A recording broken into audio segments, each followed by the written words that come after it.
Hello दोस्तों, आप सभी का स्वागत है हमारे YouTube channel the crazy board पर। दोस्तों आज हम प्रश्नावली 4.4 के क्वेश्चन नंबर 5 को सॉल्व करेंगे। ये प्रश्नावली 4.4 का अंतिम क्वेश्चन ही है। तो क्वेश्चन नंबर 5 क्या है ये देखते हैं। क्वेश्चन नंबर 5 है, क्या परिमाप 80 मीटर तथा क्षेत्रफल 400 मीटर स्क्वायर के एक पार्क को बनाना संभव है? यदि है तो उसकी लंबाई और चौड़ाई ज्ञात कीजिए। क्वेश्चन क्या कह रहा है आइए समझते हैं। दोस्तों हमको एक पार्क बनाना है और पार्क का जो है क्षेत्रफल 400 मीटर स्क्वायर होना चाहिए और उसका परिमाप 80 मीटर होना चाहिए। तो पहले तो हमको ये जांचना है कि ऐसा पार्क बनाना संभव है या नहीं। अगर संभव है तब उसका लंबाई ज्ञात करना है, उसके बाद इसका चौड़ाई ज्ञात करना है। तो पार्क का क्षेत्रफल कितना होना चाहिए? 400 मीटर स्क्वायर। और परिमाप कितना होना चाहिए? परिमाप होना चाहिए वो 80 मीटर। तो परिमाप हो गया 80 मीटर। ये पार्क है, ये इसका जो है चौड़ाई है यानी बी है और ये इसका लंबाई है, इसको एल मान लीजिए। तो हम आइए इसको सॉल्व करते हैं। पहले हम मान लेते हैं, माना कि पार्क की लंबाई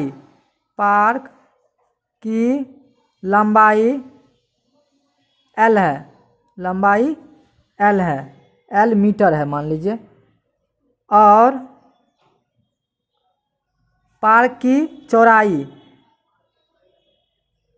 चौड़ाई जो है इसको आप बी मान लीजिए, बी मीटर है। ये यहाँ पर डिस्टर्ब हो रहा है तो नीचे हम लिख दीजिए यहाँ पे, ये एल है,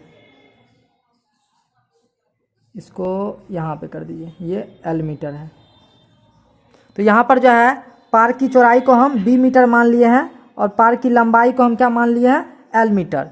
तो अब हमको क्या, इसमें दो चीज़ लिखा हुआ है। पहले तो हमको पार्क का परिमाप दिया हुआ है और उसके बाद जो है पार्क का क्षेत्रफल दिया हुआ है। तो हमको प्रश्न से क्या दिया हुआ है या लिख दीजिए, पहली शर्त से क्या दिया हुआ है? हमको दिया हुआ है पार्क का परिमाप वो कितना दिया हुआ है? वो है आपको 80 मीटर। तो यहाँ पर लिख दीजिए 80 मीटर। तो पार्क का परिमाप बराबर क्या होगा? पार्क जो है वो आयताकार है यानी आयत के आकार का है। तो आयत का परिमाप क्या होता है? 2 इंटू लंबाई प्लस चौड़ाई। तो लंबाई कितना है? एल और चौड़ाई कितना है? बी। तो 2 इंटू एल प्लस बी बराबर कितना हो जाएगा? 80।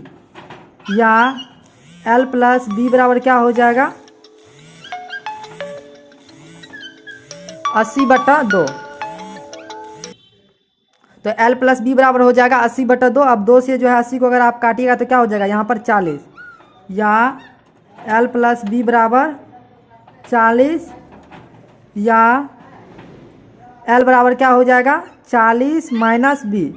आप इसको जो है समीकरण 1 मान लीजिए, है समीकरण 1 से जो हम क्या लिख दिए? एल बराबर 40 माइनस बी। अब दूसरी शर्त से क्या बोल रहा है? दूसरी शर्त से ये जो है बोल रहा है कि पार्क का क्षेत्रफल जो है वो 400 मीटर स्क्वायर होना चाहिए। क्या है? क्षेत्रफल 400 मीटर के एक पार्क को बनाना संभव है। तो क्षेत्रफल इसका 400 मीटर स्क्वायर होना चाहिए। तो पार्क का क्षेत्रफल बराबर क्या हो जाएगा? लंबाई गुना चौड़ाई यानी एल गुना बी बराबर क्या हो जाएगा? वो हो जाएगा 400 मीटर स्क्वायर। अब यहाँ से जो है आप एल के जगह क्या लिख सकते हैं? वो लिख सकते हैं आप 40 माइनस बी। एल के जगह आप लिख दीजिए 40 माइनस बी, इसके बाद गुना बी बराबर 400। तो ये एल के जगह हम लिख दिए 40 माइनस बी। ये कहाँ से लिखे? समीकरण 1 से। अब जो है अब बी से गुना कीजिए इसमें, तो क्या होगा? 40 से अगर बी में गुना करेंगे तो ये हो जाएगा 40 बी और माइनस प्लस, तो ये हो जाएगा माइनस। बी को बी से गुना करेंगे तो बी स्क्वायर, तो बराबर क्या हो जाएगा? 400। अब यहाँ से देखिए, अब जो है बी स्क्वायर प्लस 40 बी है बराबर 400। तो अब जो है इस 400 को भी इस साइड ले आइए तो क्या हो जाएगा? 40 B minus B square minus 400 बराबर 0। अब इसमें से क्या कीजिए आप? -1 कॉमन ले लीजिए। -1 अगर आप कॉमन ले लेते हैं तो क्या हो जाएगा? ये बी स्क्वायर प्लस में हो जाएगा क्योंकि minus minus plus B square. ये 40 बी जो है ये माइनस में हो जाएगा, -40 बी क्योंकि माइनस प्लस माइनस, उसके बाद जो है फिर माइनस माइनस प्लस 400 बराबर 0। तो आइए अब इसको आगे सॉल्व करते हैं। दोस्तों यहाँ पर जो है हम लिख लिए हैं। तो अब बताइए यहाँ पर जो है क्या हो जाएगा? बी स्क्वायर -40b प्लस 400 बराबर 0। 0 क्यों हो जाएगा? क्योंकि -1 यहाँ पर भागा में होगा, यानी 0/-1 होगा, तो इसका भी वैल्यू क्या हो जाएगा? 0। तो यहाँ पर हम डायरेक्टली लिख दिए 0, -1 हट गया। अब जो है ये एक हमको द्विघात समीकरण मिल गया। अब इस द्विघात समीकरण को हम सॉल्व करेंगे। तो सॉल्व कैसे करेंगे? पहले उसके लिए हमको डी निकालना पड़ेगा, और डी निकालने के लिए आपको ए बी सी का जरूरत पड़ेगा। तो ए इसमें क्या हो जाएगा, यानी बी स्क्वायर का कोफिशिएंट क्या है? 1, तो 1 हो जाएगा। और बी आपके लिए क्या हो जाएगा? बी हो जाएगा आपको -40, और सी कितना हो जाएगा? सी हो जाएगा आपको 400। अब इससे आपको डी निकालना है, तो डी निकालिए। तो डी बराबर क्या हो जाएगा? b² - 4ac। तो b का वैल्यू कितना है? तो b का वैल्यू है -40। तो यहाँ पर लिख दीजिए -40 का स्क्वायर, उसके बाद माइनस, उसके बाद 4 गुना ए की जगह कितना है? 1, तो 1 लिख दीजिए। और जो है सी की जगह कितना है? 400, तो 400 लिख दीजिए। अब जो है यहाँ पर -40 का स्क्वायर कीजिएगा तो क्या हो जाएगा? ये हो जाएगा 1600, और माइनस और 400 को 4 से गुना कीजिएगा तो क्या हो जाएगा? 4 चौके 1600, तो 1600 - 1600 ये क्या हो जाएगा? 0। तो d कितना निकला हमको? 0। चूँकि d बराबर 0 है, इसीलिए हम इस समीकरण को सॉल्व कर सकते हैं, लेकिन दोनों मान जो है x का वो समान निकलेगा, और जो है इस समीकरण को सॉल्व करना संभव है, तो वैसा पार्क भी बनाना संभव है। दोस्तों यहाँ पर देखिए, पहले यही पूछ रहा है कि ऐसा पार्क बनाना संभव है, तो हाँ हम बताएंगे कि हाँ पार्क बनाना संभव है, क्योंकि d का वैल्यू 0 निकला। तो यहाँ पर d का वैल्यू 0 निकला, इसीलिए हाँ पार्क बनाना संभव है। अगर d का वैल्यू अगर माइनस में आता तो हम पार्क नहीं बना सकते थे, क्योंकि समीकरण सॉल्व ही नहीं होता। तो हाँ पार्क बनाना संभव है। अब इसको जो है हमको क्या करना है? अब इसमें जो हमको लंबाई और चौड़ाई ज्ञात करना है। तो बताइए ये समीकरण क्या है? b² - 40b प्लस 400 बराबर 0। तो इसीलिए b बराबर क्या हो जाएगा? b बराबर हो जाएगा -b ± √d/2a।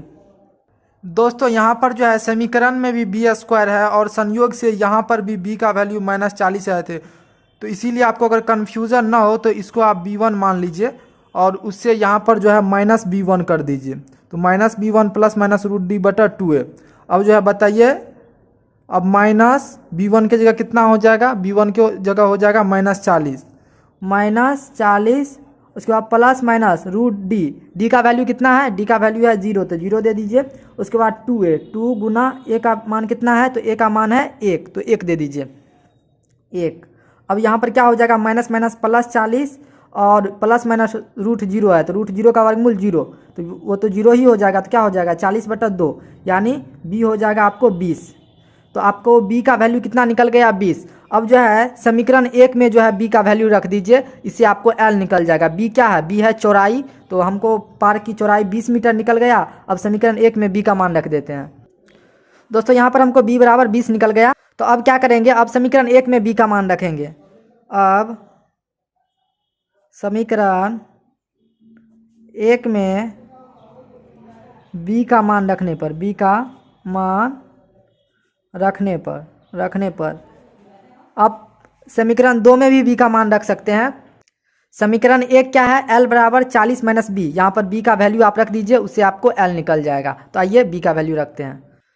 यहाँ पे समीकरण 1 है 40 - b, यहाँ पर 40 माइनस b की जगह क्या हो जाएगा? 20।